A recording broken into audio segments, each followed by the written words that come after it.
All right, we are going to look at a few older quarters, 25-cent coins, and then we are going to get more modern here as we go into the Washington quarters.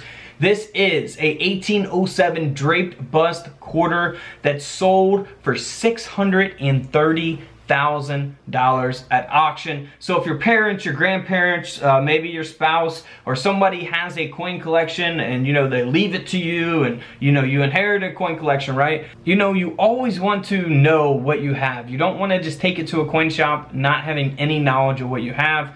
Obviously something like this, $630,000. Could you imagine just giving that away for a few $100 or so? That would be pretty devastating. Now, at the bottom of this coin, you can see that it has the 25 with this C and dot, meaning 25 cents.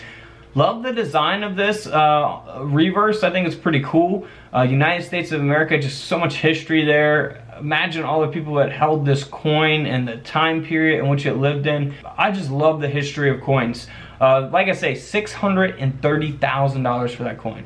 Now here's an 1876 seated Liberty 20-cent coin. So we're not looking at a 25-cent coin here, we're looking at a 20-cent coin. So we'll see here on the reverse at the bottom of the coin, you'll see the CC mint mark, which refers to Carson City. It is the 20 cents. It is in phenomenal condition for a coin like this.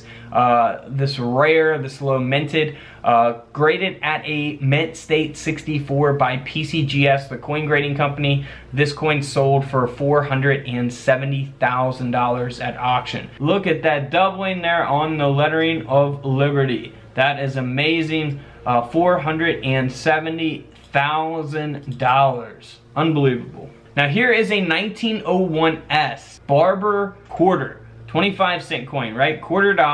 Now this coin, you can see that it's in worn condition. It's just graded at a genuine coin. It's not some mint state, high grade, extremely good conditioned coin, right? Looks like a silver coin that we find in our coin collections, just worn down silver quarter, right? But this is a super rare date. So this is the 1901 S mint mark. So in 1901, for the S mint mark, not the no mint mark or the O mint mark, for the S mint mark, they only produced a little over 72,000 of these coins. Now for the O mint mark from 1901, they produced 1.6 million. The no mint mark 1901, 8.8 million. So 72,000 here for this S mint mark. The S mint mark is there on the reverse at the bottom of the coin. Super, super rare in any condition just to have this coin because they did not produce a lot of them, mint a lot of them. So this coin sold for $4,100 in that condition. If you have it in a high mint state grade, you were talking thousands and thousands and thousands, hundreds of thousands in some cases.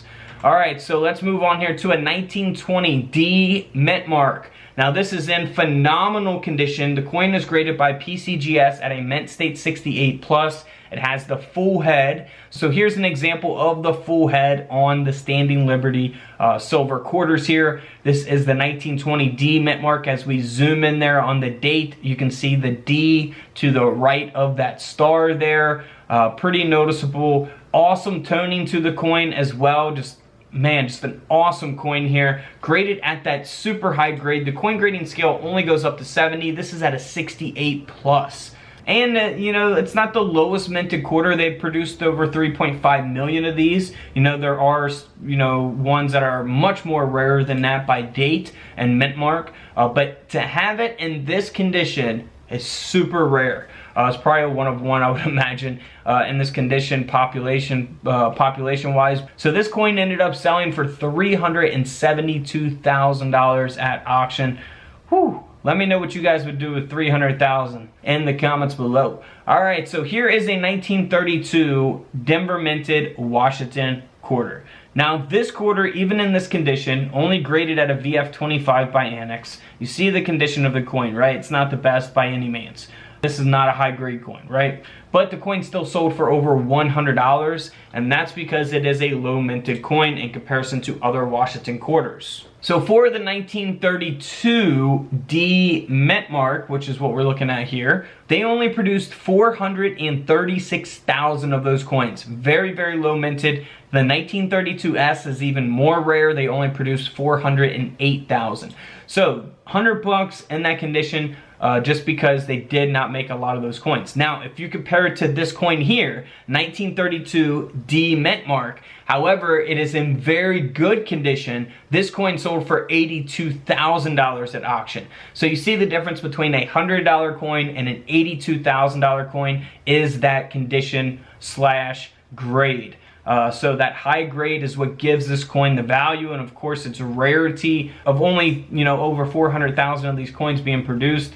So, you know, that is a super rare coin to look for. 1932 D mint mark. If you guys you know, if your grandpa or, you know, your grandma or spouse or your brother or sister, whatever it may be, your family member gives you a coin collection, you know, this is definitely a date to look for. All right, so here is a 1932 S, the even more rare coin. So only what, 408,000 I said of these. This is graded at a mint state 66, so very nice grade. The coin ended up selling for over $20,000 at auction. Again, you will see the S mint mark there on the reverse of the coin at the bottom of the Washington quarter there. So 20 grand. Now here's a 1937 Washington quarter graded by PCGS at a mint state 66. Now, very nice grade, very good condition, but another thing that gives this coin a lot of value is that it has a double die obverse. So if we zoom in there on the date, you can see that doubling there on the numbers, as well as on the lettering, the motto there, "In God We Trust." You can see that doubling there. Very, very visible doubling on this coin. So always look for that. If you have a 1937 Washington quarter, this coin sold for over $19,000 at auction, because of the high grade and because of that doubling. Now here's a 1939 S. Now they've produced over 2 million of these coins, 1939 S. So they're not, you know, super rare, but you know, they're not super common either. But to have it at this grade in this condition by PCGS, you know, in an older holder, it's going to sell. And that's why the coin almost sold for $10,000. It has some nice toning to it as well. Around the rim of the coin there, that's awesome. In this condition, that's what it sold for, around $10,000. Mint state 67 plus. Very, very nice grade there. Now here's a 1943 Washington quarter. So this is again 90% silver. All these quarters pre 1964 and prior are going to be 90% silver. This is graded by PCGS at a mint state 66, so again, very nice condition, and it also has doubling on the front of the coin. So again, on the date 1943, and on the motto "In God We Trust," as well as even the word liberty there, you can see doubling on that lettering. Very, very visible double die obverse here. So, you know, always look for that on your 1943 Washington quarters as well. So here's a 1950 Washington quarter. Now this one is supposed to be the D mint mark, but it has the D over the S mint mark. So here's an example of what that looks like. Again, that mint mark will be at the bottom on the reverse of these quarters. Now this quarter is also in phenomenal condition. It's graded by PCGS at a mint state 67. And, you know, that high grade and the mint error, of course, is what's going to give the coin value. You know, this coin ended up selling at auction for over $29,000. Man, $29,000. You can do a lot with 29 grand. All right, guys, don't forget to subscribe in the middle. Feel free to check out the videos to the left of me. And until tomorrow, I'll see you guys in the comment section below. This is Couch Collectibles, and this is where I disappear.